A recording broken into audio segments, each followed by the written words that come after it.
the Tuesday morning meeting.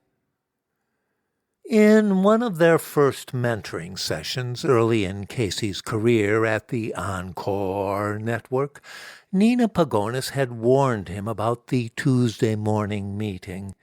The network president called it the TMM and described it as a quick, casual huddle between himself and the senior and executive VPs, a group whose attitude toward the meeting was somewhat less easygoing than that of its leader, as the group's membership changed almost as often as their individual job titles. "If you ever get a chance to attend," Nina had told Casey one Tuesday morning as he helped her rehearse the previous week's numbers so that she could rattle them off with the right mix of relaxation and authority, "don't let the hugs and the shoulder rubs and the talk of mindful externalities fool you. It's brutal in there. Never let anyone else stir your latte, if you know what I mean." As it turned out, Casey's first opportunity to attend the TMM came the Tuesday after the finale of Season 1 of The Meek Shall Inherit. The invitation had nothing directly to do with MSI S1 E26, although the ratings of the episode were the highest of the season, the best numbers, in fact, of any single hour on the Encore network in more than 2 years. The reason, instead, was personal and rather sad. Nina Pagonis had asked that Casey take her place, as she would be attending her mother's funeral. Nina's mother had died on Sunday evening, after a difficult and distressing decline, and in the Orthodox tradition the services were scheduled as soon as possible at the Greek church in Northridge, the one that her mother had adopted as her own after she moved west to live with Nina. There was no option but Tuesday morning. So on Monday at 8:15 a.m., Nina called Casey.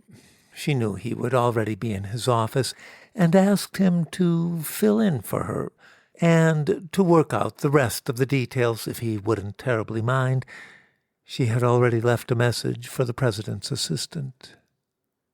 Casey didn't mind at all. He no longer reported directly to Nina. When The Meek Shall Inherit had gone into production, he had been named Associate VP of Development, Scripted Programming, but of course they still worked very closely together, and he was still known around the network as Nina's boy. It was somewhat unusual for a junior VP to attend the Tuesday morning meeting, but the president's assistant got back to Casey right away. The boss himself had signed off on the substitution, so by Monday at 10, Casey was able to leave a message for Nina, assuring her that everything had been worked out for tomorrow and begging her to turn off her work phone. Turn it off completely and put it in a drawer. On Tuesday, about 1:30 in the afternoon, Casey's cell phone rang. It was Nina, from her work phone. "I tried you in your office," she said. "No, I'm not there," he said. "How are you? How are you doing?" "I'm numb," she said. "I'm doing whatever they tell me to do next. Right now we're in the limo, on the way to the cemetery. How did the meeting go?" "Oh, Nina," said Casey, "why don't we wait until—" "Tell me," said Nina. "Distract me. Entertain me." "The meeting went well," said Casey. "At least for my projects." "I thought it would," said Nina. "The network ordered 2 more seasons of MSI and, "Yes," said Nina. "Just as the meeting was ending," said Casey, "there were some personnel changes." "Who got fired?" said Nina. "You know we don't use that word," said Casey. "For God's sake, you're not in the meeting anymore. Tell me." Well, said Casey, as a matter of fact, he paused and kept pausing until the silence made it obvious. He wondered if she could hear the sounds of the restaurant. First would come a moment when she realized which restaurant it was, and then she'd figure out who was seated across the table. "Oh, my God," said Nina at last. She sounded exhausted. "I'm sorry," said Casey. Across the table, the network president nodded approvingly. He had just been coaching his new senior executive vice president for programming, preparing Casey for this very moment. "When the time comes," the president had said, "use the phrase, 'I'm sorry,' once and only once. Then let it breathe.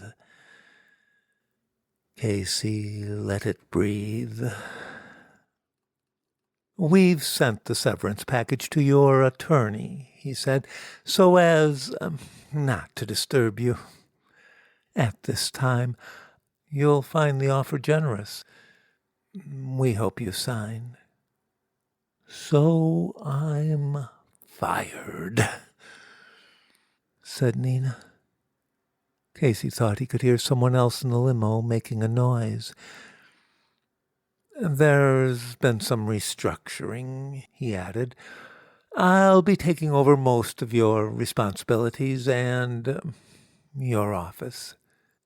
"You fucking fired me during my mother's fucking funeral." "Please," said Casey, "that word." "I'm not one of you anymore," said Nina. "I'll call it whatever I like."